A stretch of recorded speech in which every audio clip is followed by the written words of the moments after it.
The stages of culture shock. People who migrate respond in different ways and take a certain time to adapt to a new culture. Most authors agree that there are four main stages they pass through. The four stages are the excitement, the disenchantment, the beginning resolution, and the effective functional phase.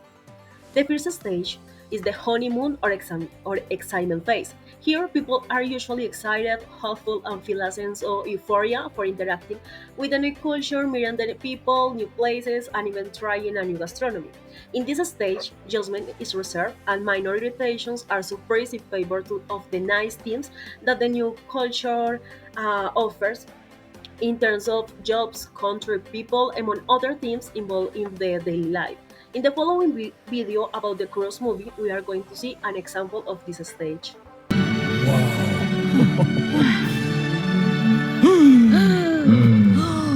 Look at all this food! Guy, are you seeing this? You're the best dad ever! The second stage is the disenchantment phase. People start to realize the reality of the new settings and some problems begin to develop, such as communication and adaptation problems.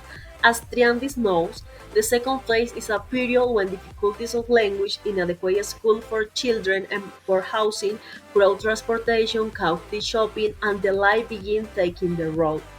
People experience feelings of disappointment, discontent, and see everything as awful. This frustration can make them easily irritated, impatient, and angry. And in some extreme cases, these feelings can become hating everything in the new culture. We can see more about this stage in the following video. Tell me your problem. Don't tell me. Don't tell me. I don't tell me. I don't like it here, alright? My pack's all split up. There's no one to sleep all with. You will let me eat bananas? God gave you a rock. He kissed my hand. They're planning on leaving the pack.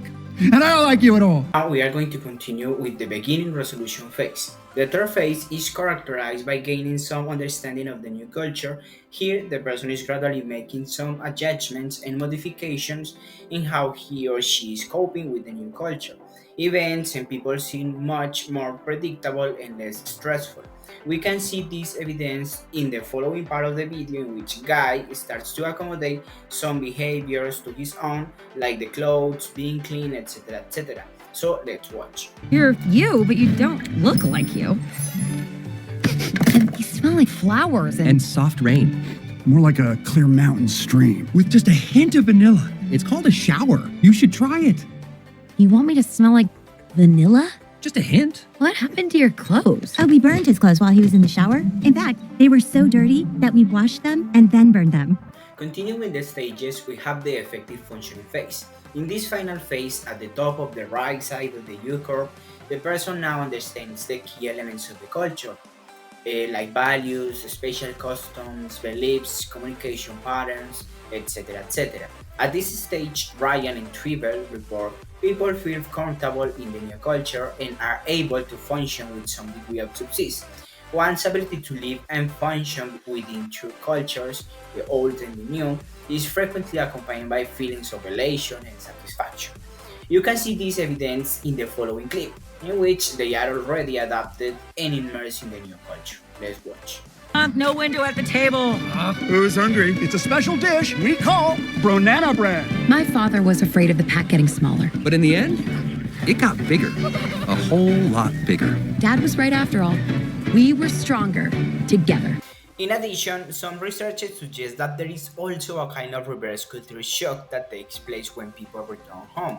As Harris and Moran note, having objectively perceived his or her culture from abroad, one can have a severe and sustained jolt through re-entry shock. Expatriates often arrive home missing the new friends they made while overseas. Some regret the loss of prestige associated with foreign assignments. When this happens, the returning experiences the same four phases of adjustment we discussed in the U-curve. This gives rise to the W term, as you can see here in the picture. In conclusion, culture shock, while often perceived as a negative experience, it is an essential part of the cross-cultural journey. It is through this process that we expand our cultural repertoire, develop cross-cultural competencies, and become more globally minded individuals. As we have discussed, culture shock can be a challenging and disorienting experience. It can manifest in various ways, from initial excitement and fascination to frustration and confusion. However, it is important to recognize that culture shock is not an impossible obstacle, but rather a catalyst for personal growth and cross cultural understanding. So that's pretty much all. Thank you very much for your attention. Bye bye.